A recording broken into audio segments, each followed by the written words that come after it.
नमस्ते दोस्तों, स्वागत है आप सभी का मेरे चैनल में। आज आपको श्री कृष्ण ने क्यों नहीं किया राधा से विवाह कथा के बारे में बताऊंगा। आप सभी को हमारा ये वीडियो कैसा लगा हमें कमेंट्स में जरूर बताएं।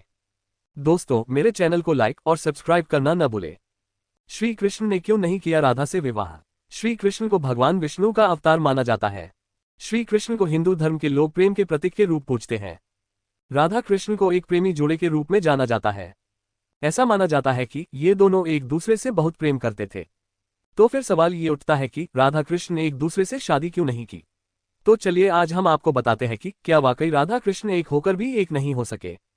श्री कृष्ण ने क्यों नहीं किया राधा से विवाह। राधा कृष्ण की कथा। भगवान कृष्ण जो परमपिता परमात्मा हैं, जो सबके आराध्य हैं, जो भक्तों को अत्यंत प्रिय हैं और जिनकी शक्ति असीमित है।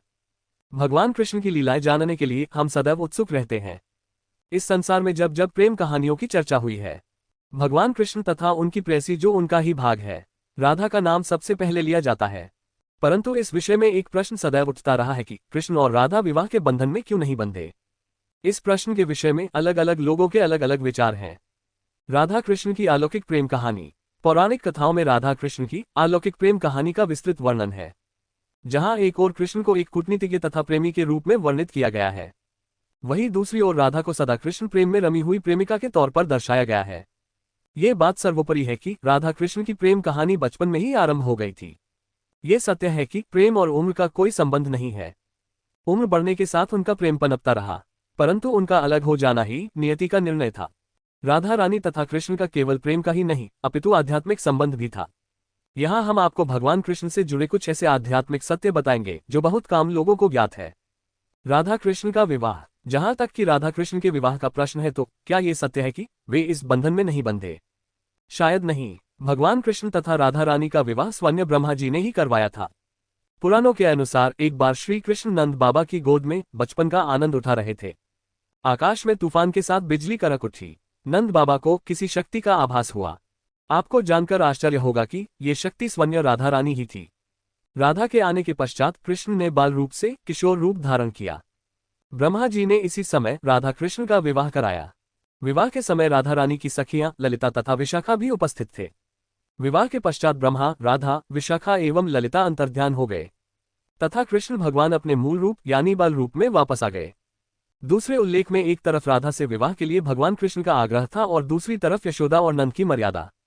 फिर मैया यशोदा कृष्ण भगवान को समझाते हुए कहती है कि राधा तुमसे उम्र में बड़ी है और एक छोटे ग्वाला की पुत्री है, और साथ ही साथ राधा का विवाह कंस के सैनिक से तय हो चुका है, तो कृष्ण ने राधा से विवाह की जिद छोड़ दें।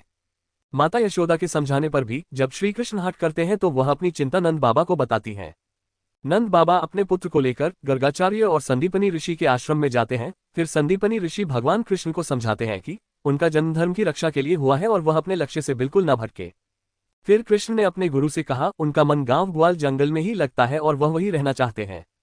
ये सब सुनकर गर्गाचार्य ने निश्चय किया कि अब समय आ चुका है कि भगवान कृष्ण को उनके जन्म के समय की सच्चाई बताई जाए। गर्गाचार्य ने कृष्ण को उनके जन्म का राज बताते हुए कहा कि वह यशोदा और नंद बाबा के पुत्र नहीं है और उनका उद्देश्य संसार में धर्म की स्थापना करना है। उस समय की भविष्यवाणी के अनुसार उस महामानव की आने की जन्म तारीख और समय और वह श्री कृष्ण के सारे गुण से मेल खाते हैं। ये सब सुनकर भगवान श्री कृष्ण चुपचाप उठे और धीरे से गोवर्धन पर्वत की ओर चल पड़े। पर्वत की सबसे ऊंची चोटी पर पहुंचकर वह आकाश में डूबते सूर्य की तरफ देखते रहे। काफी घंटे बीतने के बाद जब वह नीचे उतर कर आए तो वह पूरी तरह से बदल चुके थे। लोग उनको एक नए तरीके से देख रहे थे और उनके चरणों में गिरकर उनका नमन कर रहे थे। गांव वालों के प्रेम का सम्मान करते हुए और अपने जीवन के उद्देश्य को पूरा करने से पहले एक आखिरी बार उन्होंने एक भव्य रासलीला का आयोजन किया, जहां उन्होंने खूब रास रचाया और अपने कमर से बांसुरी निकालकर राधा को देते हुए बोले, ये बांसुरी अब तुम्हारी हुई। आज के बाद मैं कभी बांसुरी नहीं बजाऊंगा। राधा समझ चुकी थी कि कृष्ण हमेशा के लिए धर्म के पथ पर निकल चुके हैं। फिर राधा ने कृष्ण को गले लगाकर विदा कर दिया। उसके बाद भगवान कृष्ण द्वारका से कभी लौटे ही नहीं। राधा और कृष्ण इसीलिए शादी नहीं कर पाए। इस वीडियो में आपने जाना है श्री कृष्ण ने क्यों नहीं किया राधा से विवाह कथा। दोस्तों, हम फिर मिलेंगे नई कहानी के साथ। दोस्तों, आज का ये वीडियो आप सभी को कैसा लगा मुझे कमेंट्स में जरूर बताएं और साथ ही साथ मेरे चैनल को लाइक और सब्सक्राइब करना न भूलें। Thank you friends.